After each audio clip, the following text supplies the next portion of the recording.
Dear students, welcome back to Nazim classes. ये देखिए, आज का ये वीडियो काफ़ी हेल्पफुल आपके लिए होने वाला है। देखिए, इसमें आपको पता चल जाएगा कि प्रश्न पत्र आपका किस तरीके से आने वाला है और ये आपके लिए लगभग 45 से 50 नंबर का उम्मीद है कि इसी मॉडल पेपर से पूछा जाएगा, क्योंकि वेरी मोस्ट इम्पोर्टेंट ये मॉडल पेपर है। तो आप इसको बेहतरीन तरीके से इसका एक एक क्वेश्चन तैयार कर लीजिएगा आज ही। अब देखिए प्यारे बच्चों, मैं आपको बता दूं, इसमें आपको 3 घंटे 15 मिनट मिलते हैं, लेकिन आप करना क्या है, आपको टोटली टाइम आपको करने में लगाना है। आपको तो सारा करना है, तो आप सारा करने में लगाइए। देखिए, क्वेश्चन किस प्रकार से पूछे जाएंगे। पहले आपके आएंगे बहुविकल्प। किसी वस्तु से बड़ा आभासी प्रतिबिंब बन सकता है। देखिए, जो वेरी मोस्ट इम्पोर्टेंट बहुविकल्प है, उसकी नेक्स्ट वीडियो आने वाली है, तो आप उसको ज़रूर देखिएगा। प्रतिरोधकता का एसआई मात्रक।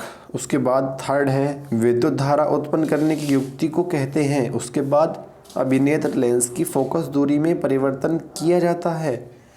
नेक्स्ट,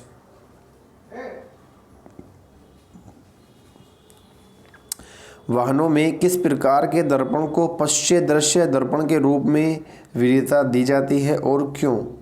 यानी जो आपकी कार और बाइक में जो शीशे लगे हुए होते हैं, जो दर्पण लगे हुए होते हैं, वो किस प्रकार के होते हैं और उनको ही इतनी जो है इम्पोर्टेंस क्यों दी जाती है। 2 नंबर में आपसे पूछा गया है। काफ़ी इम्पोर्टेंट क्वेश्चन है, आप इसको तैयार ज़रूर कीजिएगा। नेक्स्ट क्वेश्चन है किसी अवतल लेंस की फोकस दूरी 15 सेंटीमीटर है। वस्तु को लेंस से कितनी दूरी पर रखें कि इसके द्वारा वस्तु का लेंस से 10 सेंटीमीटर दूर पर प्रतिबिंब बने। देखिए, न्यूमेरिकल आपसे पूछा गया है। ये वही छात्र हमारे कर पाएंगे जिसने न्यूमेरिकल किए हुए हैं। उसके बाद आपसे पूछ लिया गया है जरा दृष्टि दोष क्या है, इसका निवारण कैसे होता है। देखिए, एक तो आपका हो गया निकट दृष्टि दोष, दूर दृष्टि दोष, और ये होता है आपका जरा दृष्टि दोष। 2 नंबर में आपसे पूछ लिया गया है। अगर अभी तक आपने तैयार ना किया हो तो आज इसी वक्त वीडियो देखने के फ़ौरन बाद आप इसको तैयार कर लीजिए, क्योंकि इम्पोर्टेंट ये क्वेश्चन है और काफ़ी इम्पोर्टेंट ये मॉडल पेपर है आप सभी के लिए। क्वेश्चन नंबर 3 पर आते हैं। प्रकाश के परावर्तन के नियम लिखिए। ओहो हो, लाजवाब, बिल्कुल बेमिसाल ये प्रश्न है और आने के चांसेस 100%, और साथ ही साथ दे दिया गया है इसमें आपका एक न्यूमेरिकल।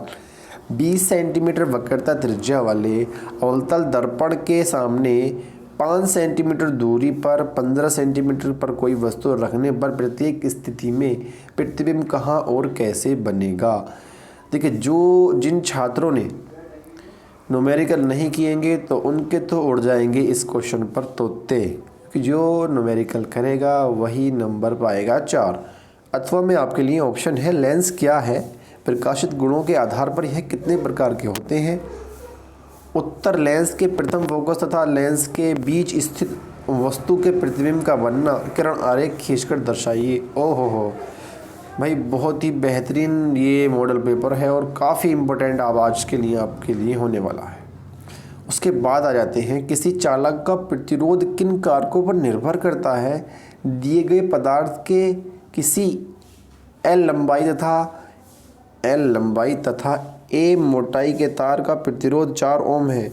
इस पदार्थ के किसी अन्य तार का प्रतिरोध क्या होगा। देखिए, वो बोर हो रहे होंगे जिनको नहीं आता, लेकिन क्वेश्चन काफ़ी इम्पोर्टेंट है, मैं आपसे बता रहा हूँ, आप इसको तैयार कर लें।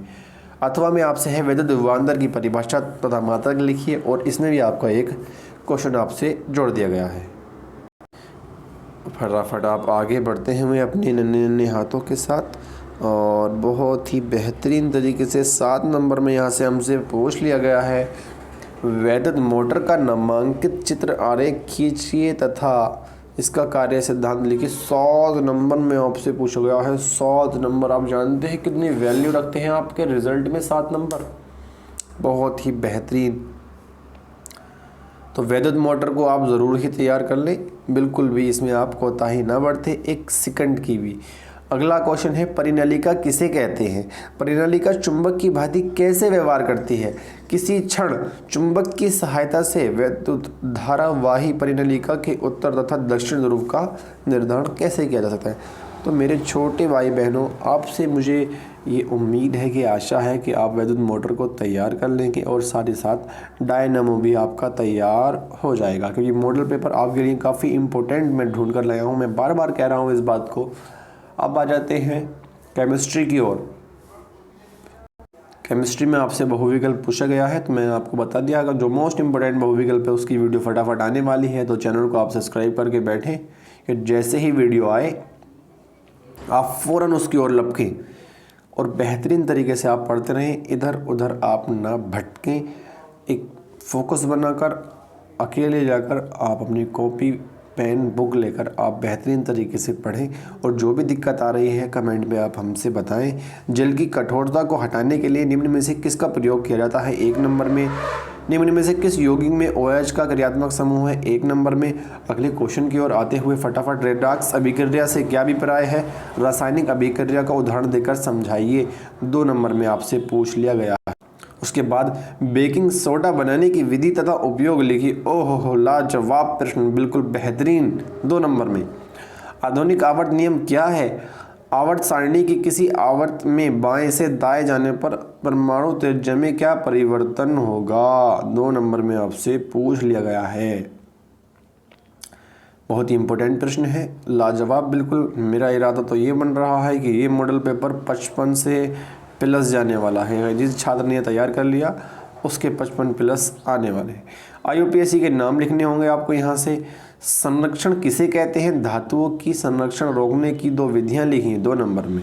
निम्नलिखित पर टिप्पणी लिखिए। कार्बनिक यौगिक में प्रतिस्थापन अभिक्रिया, साबुन की सफाई, समजातीय श्रेणी। 100 नंबर में पूछा गया है आपसे।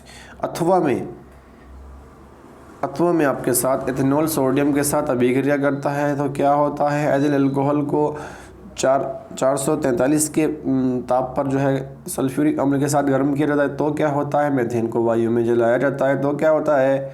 एथेनॉल, थोड़ा सा ज़्यादा ही मैं ओवर हो गया था इस टाइम पर। एथेनोइक अम्ल एथेनॉल के साथ अभिक्रिया करता है तो क्या होता है? तो मेरे छोटे भाई बहन इसको बहुत बेहतरीन तरीके से करके आने वाले हैं और ये मॉडल पेपर आपको हमारे टेलीग्राम ग्रुप पर और हमारे व्हाट्सएप से भी मिल जाएगा। तो आप घबराने की, डरने की कोई भी ज़रूरत आपको नहीं है। प्रश्न नंबर 9 पर आते हैं। निम्न में से कौन मानव मादा जनन तंत्र का भाग नहीं है?